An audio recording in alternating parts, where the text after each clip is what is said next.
Ladies and gentleman, ಕಾಂಗ್ರೆಸ್ನಲ್ಲಿ ಗೊಂದಲವೋ ಗೊಂದಲ.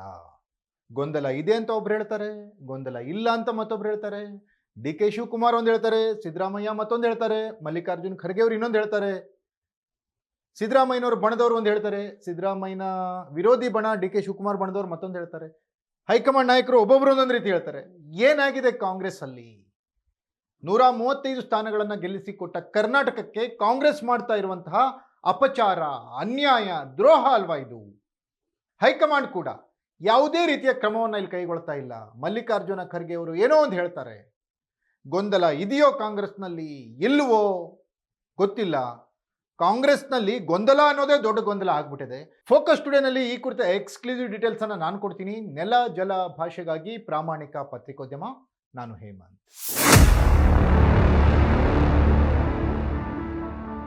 S ವೀಕ್ಷಕರೇ, ಕಾಂಗ್ರೆಸ್ನಲ್ಲಿ ಎಲ್ಲವೂ ಗೊಂದಲ. ಕೆಪಿಸಿಸಿ ಅಧ್ಯಕ್ಷರು ಬದಲಾಗಬೇಕಾ? ಗೊಂದಲ. ಮುಖ್ಯಮಂತ್ರಿ ಬದಲಾವಣೆ? ಗೊಂದಲ. ಸಚಿವ ಸಂಪುಟ ಪುನಾರಚನೆ? ಗೊಂದಲ. ಸಚಿವ ಸಂಪುಟ ವಿಸ್ತರಣೆ? ಗೊಂದಲ. ಗ್ಯಾರಂಟಿ ವಿಚಾರಗಳು? ಗೊಂದಲ. ನಾಯಕರ ನಡುವಿನ ಭಿನ್ನಾಭಿಪ್ರಾಯಗಳು? ಗೊಂದಲ. ಹೈಕಮಾಂಡ್ನಲ್ಲಿ ಗೊಂದಲ. ಕೆ ಸಿ ವೇಣುಗೋಪಾಲ್ ಒಂದು ಕಡೆ, ಸುರ್ಜೇವಾಲಾ ಒಂದು ಕಡೆ, ಪ್ರಿಯಾಂಕಾ ವಾದ್ರಾ ಒಂದು ಕಡೆ, ರಾಹುಲ್ ಗಾಂಧಿ ಮತ್ತೊಂದು ಕಡೆ. ನಲ್ಲಿ ಗೊಂದಲ ಇದೆಯೋ ಇಲ್ಲವೋ ಅನ್ನೋದೇ ಕಾಂಗ್ರೆಸ್ನಲ್ಲಿ ದೊಡ್ಡ ಗೊಂದಲ. ಈ ಗೊಂದಲಗಳಿಂದಾಗಿ ರಾಜ್ಯ ಪೂರ್ತಿ ಗೊಂದಲದಲ್ಲಿ ಇರೋ ಥರ ಆಗ್ತಾ ಇದೆ. ಅಭಿವೃದ್ಧಿ ಯೋಜನೆಗಳಾಗ್ತಾ ಇಲ್ಲ, ಅಭಿವೃದ್ಧಿ ಕೆಲಸಗಳಾಗ್ತಾ ಇಲ್ಲ. ಮಳೆ ಆಗಿ ಮೊನ್ನೆ ವ್ಯಾಪಕವಾಗಿ ಬೆಂಗಳೂರು ಹಾನಿಯಾದರೂ ಕೂಡ DCM ಅಥವಾ CM ನಗರ ಪ್ರದಕ್ಷಿಣೆ ಮಾಡಲೇ ಇಲ್ಲ. GBA ಎಲೆಕ್ಷನ್ ಏನಿದೆ, GBA ಎಲೆಕ್ಷನ್ ಮಾಡಲಿಕ್ಕೆ ದುಡ್ಡಿಲ್ಲ ಅಂತ ಹೇಳಿ ಇವ್ರು ಹೇಳ್ತಾ ಇದ್ದಾರೆ. ಇಷ್ಟೆಲ್ಲ ಗೊಂದಲಗಳ ಮಧ್ಯದಲ್ಲಿ ನುಡಿದಂತೆ ನಡೆದಿದ್ದೀವಿ, ಗ್ಯಾರಂಟಿ ಸರ್ಕಾರ ಅಂತ ಹೇಳ್ಕೊಂಡು ಬರುವಂಥ ಸಿದ್ದರಾಮಯ್ಯನವ್ರ ಸರ್ಕಾರ ಗೊಂದಲಗಳಲ್ಲೇ ಕಾಲವನ್ನು ಕಳೀತಾ ಇದೆ. ಪ್ರತಿಯೊಂದರಲ್ಲೂ ಗೊಂದಲಗಳು ತಾಂಡವವಾಡ್ತಾ ಇದೆ. ಗೊಂದಲಗಳು ಒಬ್ಬರಿಗೆ ಮತ್ತೊಬ್ಬರಿಗೆ ಹೊಂದಾಣಿಕೆ ಇಲ್ಲ, ಒಬ್ಬರ ಹೇಳಿಕೆಗೂ ಮತ್ತೊಬ್ಬರ ಹೇಳಿಕೆಗೂ ಸಾಮ್ಯತೆ ಇಲ್ಲ. AICC ಅಧ್ಯಕ್ಷರು ಮಲ್ಲಿಕಾರ್ಜುನ ಖರ್ಗೆ ನಿನ್ನೆ ಒಂದು ಮಾತನ್ನು ಹೇಳಿದರು. ಗೊಂದಲ ಇದೆ, ನಾವು ಅದನ್ನ ಬಗೆಹರಿಸ್ತೀವಿ ಅನ್ನೋಂಥ ಮಾತನ್ನು ಹೇಳಿದರು. ಮುಖ್ಯಮಂತ್ರಿ ಆಗ್ತೀರಾ ಅಂತ ಕೇಳಿದಾಗ ಮೇಲ್ನವರು ಹೇಳಿದ್ದಾರೆ, ನೀವು ಹೇಳ್ತಿದ್ದೀರಾ, ಜನರು ಹೇಳ್ತಿದ್ದಾರೆ. ಮೇಲ್ನವ್ರು ಹೇಳಿದ್ದಾರೆ ಅಂದರೆ ಯಾರು ಹೇಳಿರ್ತಾರೆ? ಅವರಿಗೆ ಸೋನಿಯಾ ಗಾಂಧಿ ಅವರು ಹೇಳಿರ್ತಾರ ಅಥವಾ ಅವ್ರ್ಯಾರು ಹೇಳಿರ್ಬೇಕಲ್ಲ? ಅವ್ರಿಗೆ ಮೇಲ್ನವರು ಅಂದರೆ ಆದರೆ ನನ್ನ ಹಣೆ ಬರಹ ಅನ್ನುವಂಥ ಶಬ್ದವನ್ನು ಉಪಯೋಗಿಸಿದ್ರು. ಆಮೇಲೆ ಅವರ ಒಂದು ವಿಚಾರಧಾರೆಗೆ ಅನುಗುಣವಾಗಿ ಹಣೆ ಬರಹ ಅನ್ನೋದನ್ನು ಅವರು ಅದನ್ನು ತಿದ್ದುಕೊಳ್ಳಿಕ್ಕೆ ಪ್ರಯತ್ನ ಪಟ್ಟರು.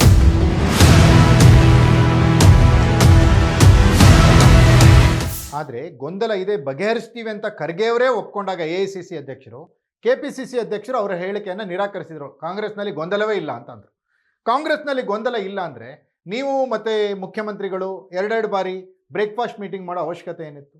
ನಿಮ್ಮ ಫಾಲೋವರ್ಸ್ ಶಾಸಕರು ಸಚಿವರ ಸಮೇತ 4 ಸೀಸನ್ ಹೋಟೆಲ್ನಲ್ಲಿ ಮೀಟಿಂಗ್ ಮಾಡೋದೇನಿತ್ತು? ನೀವು ಮತ್ತು ಸಹೋದರ DK ಸುರೇಶ್ ದೆಹಲಿಗೆ ಹೋಗಿ ಬೀಡ್ ಬಿಡೋದೇನಿತ್ತು? ಈ ರೀತಿಯ ಪ್ರಶ್ನೆಗಳನ್ನು ಜನ ಕೇಳ್ತಾ ಇದ್ದಾರೆ. ಹಾಗಾಗಿ ಕಾಂಗ್ರೆಸ್ ಈಗ ಗೊಂದಲದ ಗೂಡಾಗಿದೆ, ಕಾಂಗ್ರೆಸ್ ಈಗ ಒಡೆದ ಮನೆಯಾಗಿದೆ. ಎಸ್ ವೀಕ್ಷಕರೇ, ಕಾಂಗ್ರೆಸ್ ಗೊಂದಲದ ಗೂಡು, ಒಡೆದ ಮನೆ ಅನ್ನುವಂಥ ವಿಚಾರಗಳು ಬಂದಾಗ ಖರ್ಗೆಯವರ ಹೇಳಿಕೆಗೆ ಅಂದರೆ AICC ಅಧ್ಯಕ್ಷರ ಹೇಳಿಕೆಗೇನೆ DK ಶಿವಕುಮಾರ್ ಕೌಂಟ್ರ್ ಕೊಟ್ಟರು. ಹಾಗಾದರೆ ಖರ್ಗೆಯವರು DK ಶಿವಕುಮಾರ್ ಅವರ ಎಲ್ಲ ಆಶೋತ್ತರಗಳಿಗೆ ಸ್ಪಂದಿಸಿ ಹೈಕಮಾಂಡ್ ಮಟ್ಟದಲ್ಲಿ ಅಧಿಕಾರ ಹಸ್ತಾಂತರದ ಚರ್ಚೆಯನ್ನು ದೊಡ್ಡ ಮಟ್ಟದಲ್ಲಿ ಉಂಟಾಗುವಂತೆ ಮಾಡಿದ್ರು. ಈಗ ಇವರಿಬ್ಬರ ಮಧ್ಯದ ಸಂಬಂಧ ಏನಾಯ್ತು? ಹಂಗಾದ್ರೆ ಇವರಿಬ್ಬರ ಮಧ್ಯದ ಬಾಂಧವ್ಯಕ್ಕೆ ಹುಳಿ ಹಿಂಡ್ದಂಗೆ ಆಯ್ತು.